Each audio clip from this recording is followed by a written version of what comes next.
Hi friends, welcome back to me and milk creations. இன்றைக்கி வந்து ஒரு vlog ஸ்டைல் வீடியோ தான் இன்றைக்கி பார்க்க போகிறோம்.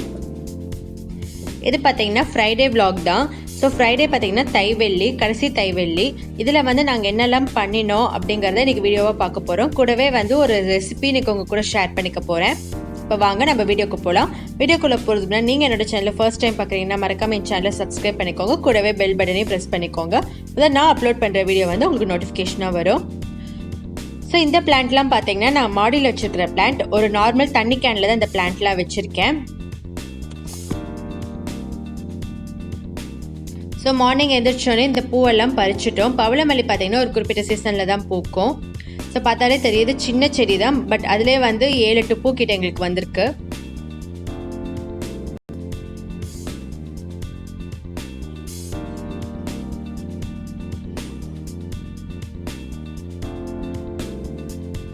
ஸோ இதெல்லாம் பார்த்தீங்கன்னா எங்கள் வீட்டில் பூத்த பூ தான்.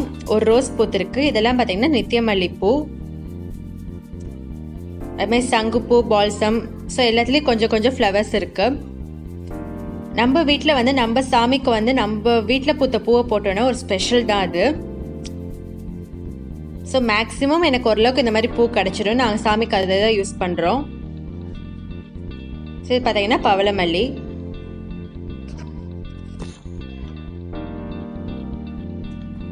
ஸோ இது கடைசி தைவெளியில நாங்கள் காலையில் வந்து மாவிளக்கு போட்டோம்.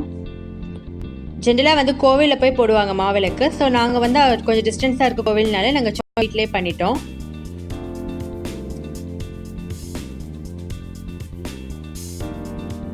ஸோ மாவிளக்கு வந்து இந்த தட்டில் வைக்கிறதுனால இதில் வந்து சந்தனம் குங்குமம்லாம் இட்டு ரெடி பண்ணினோம்.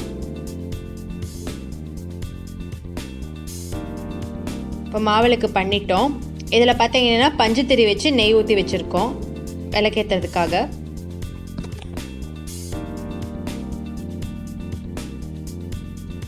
இப்போ பஞ்சுத்திரியை வந்து நீங்கள் வீட்டிலே ரெடி பண்ணிக்கலாம். உங்கள் வீட்டில் பஞ்சு இருந்துச்சுன்னா நீங்கள் நார்மலாக ரெடி பண்ணிடலாம். இன்கேஸ் உங்கள் வீட்டில் பஞ்சு இல்லைன்னு நீங்கள் நினச்சிங்கன்னா நார்மல் திரியை வந்து இந்த மாதிரி நல்லா பிச்சிடுங்க. பிச்சதுக்கப்புறமா ஒன்றா சேர்த்து நல்லா திரி மாதிரி ரெடி பண்ணிக்கோங்க.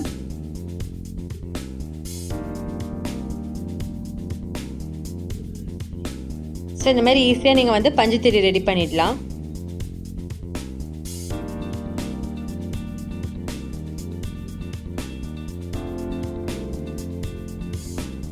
ஸோ இப்போ மாவிளக்கில் வந்து விளக்கேற்றுறதுக்காக முன்னாடி வந்து இந்த மாதிரி மஞ்சள் குங்குமம்லாம் அதில் இட்டுட்டோம்.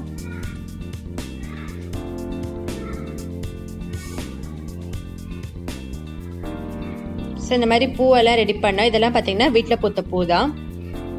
ஸோ இதெல்லாம் பூஜைக்காக நாங்கள் வச்சுக்கிட்டோம். இது கூட வந்து வெத்தலைப்பாக்கு, வாழைப்பழம், தேங்காய் அதெல்லாம் வச்சு ரெடி பண்ணிட்டோம்.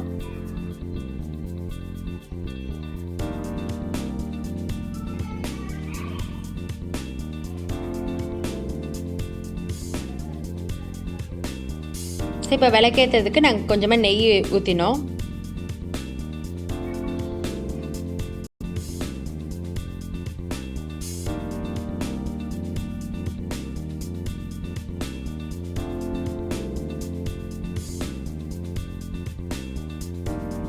ஸோ சாமி எல்லா ஃபோட்டோவுக்கு பூவெல்லாம் ரெடி பண்ணிவிட்டு சாமிக்கிட்ட விளக்கேற்றிட்டு கீழே இருந்து மாவிளக்குலேயும் நாங்கள் விளக்கேற்றி ரெடி பண்ணிட்டோம்.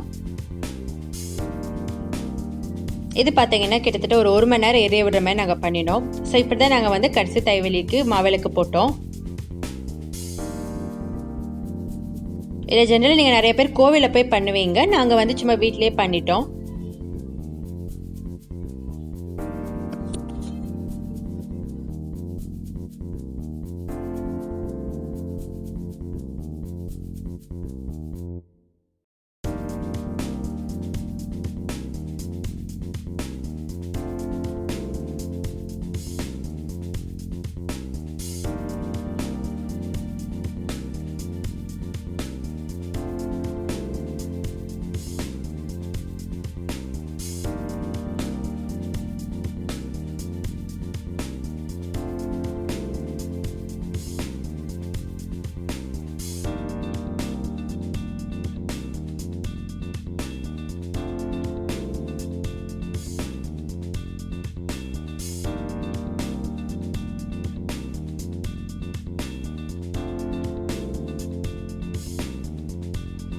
சாமிக்கு வந்து நைவேத்தியம் பண்ணுறதுக்காக பால் சக்கரை பொங்கல் பண்ணினோம்.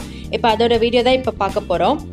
ஃபஸ்ட்டு பார்த்தீங்கன்னா ஒரு 1/2 டம்ளர் பச்சரிசி எடுத்துக்கோங்க. அதை வந்து இந்த மாதிரி வானிலையில் வந்து லைட்டாக புரட்டிடுங்க. நீங்கள் வந்து ரொம்பலாம் இது பண்ண வேண்டாம், ஜஸ்ட் அரிசி சூடாகிற அளவுக்கு இந்த மாதிரி பண்ணினா போதும்.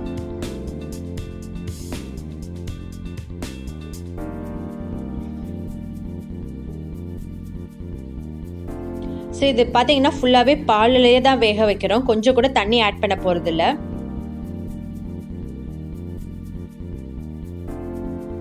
கூட வந்து கொஞ்சமாக பைத்தம்பருப்பு வாசனைக்காக போட்டுக்கோங்க.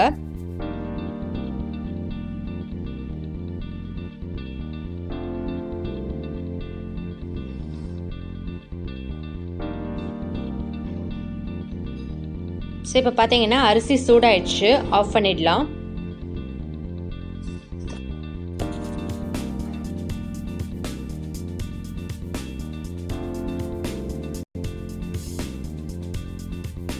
இப்போ நம்ம அதை வறுத்த அரிசியை வந்து குக்கரில் வச்சிடலாம். ஸோ குக்கர் பாத்திரத்தில் வந்து அந்த அரிசியை மாற்றிடுங்க.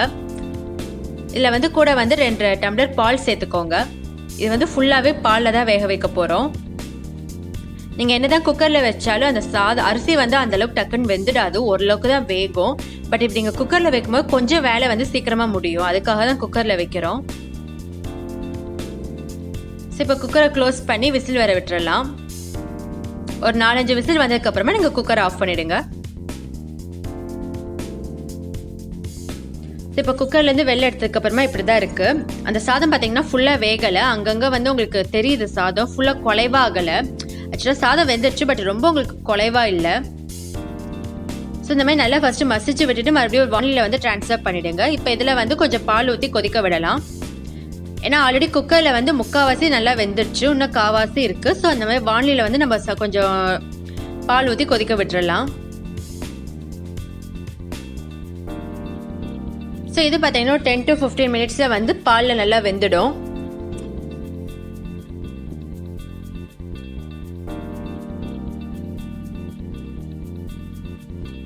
ஸோ இப்போ பார்த்தீங்கன்னா ஒரு 15 மினிட்ஸ் மேலே ஆயிடுச்சு, சாதமே நல்லா குலைவாக வெந்துடுச்சு. நீங்கள் வந்து கேஸை வந்து மீடியம் ஃப்ளேம்லேயே வச்சுக்கோங்க, அப்போ தான் அடிப்பிடிக்காது.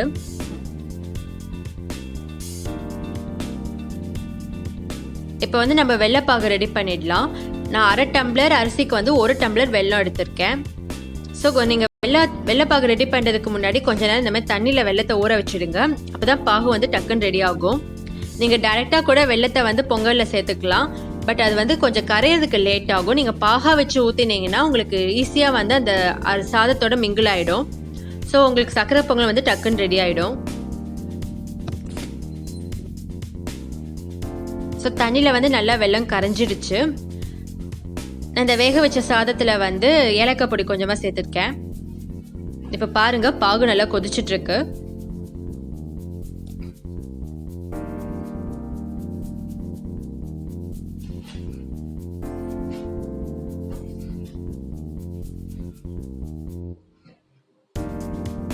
ஸோ வெள்ளைப்பாகு வந்து அந்த மாதிரி ஓரளவுக்கு திக்னஸாக தண்ணியில் விட்டு பாருங்கள், கொஞ்சம் திக்காக வந்ததுக்கப்புறமா நீங்கள் அந்த இதில் வந்து சேர்த்துக்கோங்க.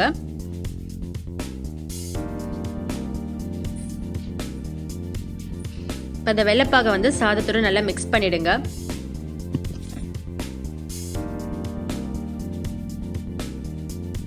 ஸோ இப்போ வெள்ளைப்பாகும் சாதமும் நல்லா மிக்ஸ் ஆகிடுச்சு. ஸோ சூப்பரான சக்கரை பொங்கல் ரெடி ஆகிடுச்சு.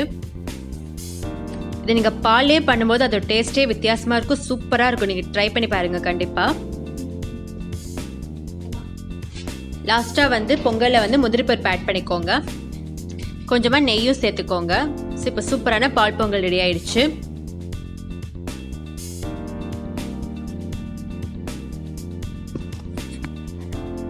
ஸோ இந்த பால் பொங்கலை வந்து நீங்கள் வீட்டில் ட்ரை பண்ணி பாருங்கள், கொஞ்சம் சீக்கிரமாகவே பண்ணிடலாம் இந்த மெத்தடில் நீங்கள் பண்ணிங்கன்னா. ஸோ இந்த வீடியோ உங்களுக்கு பிடிச்சிருந்தா லைக் பண்ணுங்கள், கமெண்ட் பண்ணுங்கள், ஷேர் பண்ணுங்கள், மறக்காமல் சப்ஸ்கிரைப் பண்ணுங்கள்.